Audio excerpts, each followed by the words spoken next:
The Ninja Turtles are some of my all-time favorite characters. I absolutely love them, and I'm one of the only people in history that actually likes the 2 live-action movies that came out not too long ago. So when I heard that Mutant Mayhem was coming out, I was actually super excited.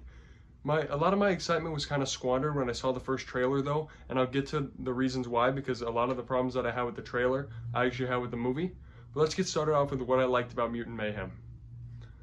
So the animation is undeniably gorgeous. It even rivals that of Across the Spider-Verse.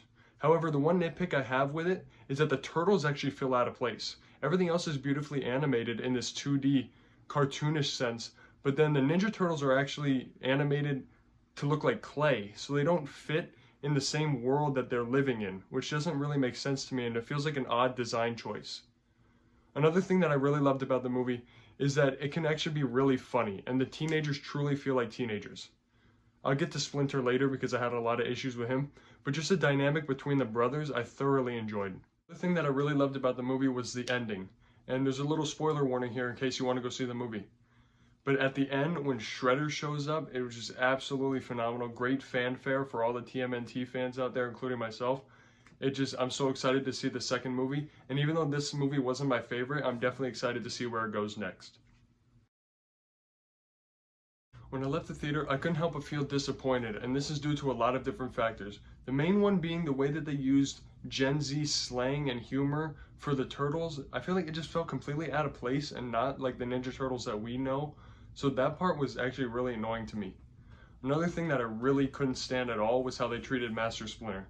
In the lore and in the comics and in the other movies, he's this really badass jujitsu master, but in this one he's like a lame, pathetic dad who has attachment issues, and it's like really weird to watch because it doesn't feel like his character at all.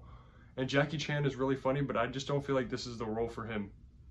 And now this is just kind of a nitpick more than anything, but I didn't like the way that they did the story where they're all about acceptance and all the mutants are hated by society. I get that part, but the villain like overstating and saying that he's going to kill all humans because they don't like him, it's so in your face, it's very blatant, you don't get to get any meaning out of it because they just are telling you all up front.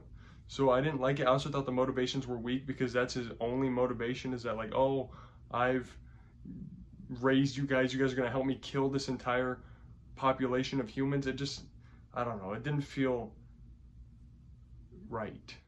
The final thing I want to talk about that I wasn't a big fan of was the voice acting. Now, I just didn't think it fit the Turtles that well. I think they didn't really sound like they were siblings. They didn't sound like they would be related to one another. Like Donatello sounds like he's like 8 years old, but Mikey and Raph sound like they're 18 or 19, and then Leonardo's kind of stuck in the middle somewhere.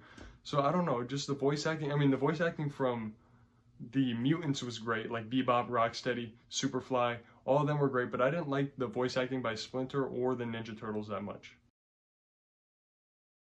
Overall, this movie had potential to be great, but I thought it was a bit lackluster and towards the middle of the ranking. It's definitely not a good movie, but it's not horrible either. I give it a 5 out of 10. If you love the Ninja Turtles, you should see it in theaters. If not, you could probably skip this one unless you're a big fan of animated movies. I'm curious to hear your thoughts below. Quick little side note, over on Letterboxd, I'm a patron member, so you're able to change the movie poster that you use for your diary. So this is actually the poster I use, and I really like it. I think it's actually really good. So, yeah, that's all I had to say.